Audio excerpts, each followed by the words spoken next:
હોંગકોંગના પૂર્વ મીડિયા ટાઇકૂન અને લોકશાહી સમર્થક ચહેરા જિમી લાઈને 20 વર્ષની જેલની સજા સંભળાવવામાં આવી છે।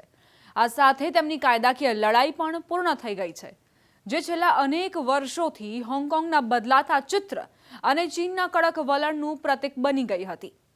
ટ્રમ્પ સહિત પશ્ચિમી દેશોના નેતાઓએ આ અંગે ચેતવણી આપી હતી। 78 વર્ષીય જિમી લાઈ એવા સૌથી મોટા અને ખુલ્લા વિરોધીઓમાંના એક હતા, જેમના પર 2020માં હોંગકોંગમાં રાષ્ટ્રીય સુરક્ષા કાયદો લાગુ થયા બાદ ચીને સકંજો કસ્યો હતો।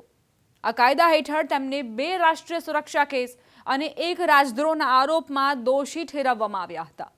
ડિસેમ્બરમાં અદાલતે તેમને દોષી જાહેર કર્યા હતા અને હવે સજા પણ સંભળાવી દેવામાં આવી છે। હોંગકોંગના લોકશાહી સમર્થક મીડિયા કારોબારી જિમી લાઈને રાષ્ટ્રીય સુરક્ષા કાયદા હેઠળ 20 વર્ષની જેલની સજા સંભળાવવામાં આવી। એપલ ડેલીના સ્થાપક લાઈ પર ચીન વિરોધી પ્રવૃત્તિઓ અને રાજદ્રોહના આરોપો હતા। આ નિર્ણયને હોંગકોંગમાં અભિવ્યક્તિની સ્વતંત્રતા પર સૌથી મોટો પ્રહાર ગણવામાં આવી રહ્યો છે। 20 વર્ષની આ સજાનો અર્થ એ થાય છે કે જિમી લાઈને પેરોલ મળવાની સંભાવના ત્યારે જ ઊભી થશે જ્યારે તેમની ઉંમર 90 વર્ષથી વધુ થઈ જશે। સીએનએનના અહેવાલ મુજબ નિર્ણય સાંભળતી વખતે લાઈ સફેદ જેકેટમાં ખૂબ જ દુબળા દેખાયા હતા, પરંતુ તેમણે હળવી મુસ્કાન સાથે સજા સ્વીકારી। કોર્ટમાં હાજર લોકોને તેમણે હાથ જોડીને અભિવાદન પણ કર્યું। જિમી લાઈ સાથે તેમના અખબાર એપલ ડેલી સાથે જોડાયેલા 6 પૂર્વ સહયોગીઓને પણ જેલ મોકલવામાં આવ્યા છે। તેમને 6 વર્ષ 9 મહિનાથી લઈને 10 વર્ષ સુધીની સજા સંભળાવવામાં આવી છે। આ ઉપરાંત એપલ ડેલી અને તેની સંલગ્ન કંપનીઓ પર લગભગ 7.6 લાખ અમેરિકન ડોલરનો દંડ પણ ફટકારવામાં આવ્યો છે। એપલ ડેલી હોંગકોંગનું એક મુખર લોકશાહી સમર્થક ટેબ્લોઇડ હતું, જેને ચીને લાંબા સમયથી નિશાન બનાવ્યું હતું। રાષ્ટ્રીય સુરક્ષા કાયદો લાગુ થયા બાદ આ અખબારને બંધ કરવું પડ્યું હતું। જિમી લાઈની સજાએ આંતરરાષ્ટ્રીય સ્તરે નવી ચર્ચા શરૂ કરી દીધી છે। અમેરિકા અને પશ્ચિમી દેશોના અનેક નેતાઓએ અગાઉ આ મામલે ચિંતા વ્યક્ત કરી હતી।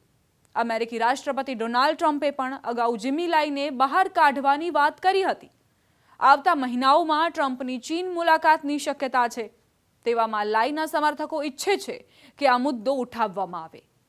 જો કે ચીન અને હોંગકોંગ વહીવટ સતત એમ કહેતા રહ્યા છે કે આ મામલો રાજકીય પ્રેરિત નથી અને પ્રેસની આઝાદી પર હુમલો નથી।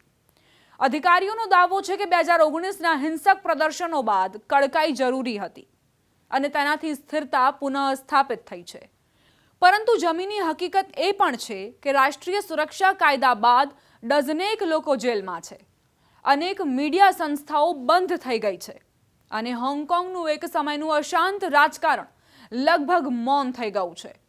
કોર્ટની બહાર જિમી લાઈના સમર્થકો ઘણા દિવસોથી લાઈનમાં ઊભા રહ્યા હતા, જેથી તેઓ તેમને છેલ્લી વખત જોઈ શકે। 75 વર્ષીય ચાન ચુન યીએ કહ્યું, તેઓ હોંગકોંગનો ઝંડો છે। હું તેમની દરેક વાત સાથે સંમત નથી, પરંતુ આઝાદી, લોકશાહી અને ન્યાય માટે તેમના વિચારો સાથે જોડાયેલો છું। બીજા એક સમર્થકે કહ્યું, જિમી લાઈ અને તેમના સાથીઓને નોબેલ શાંતિ પુરસ્કાર મળવો જોઈએ।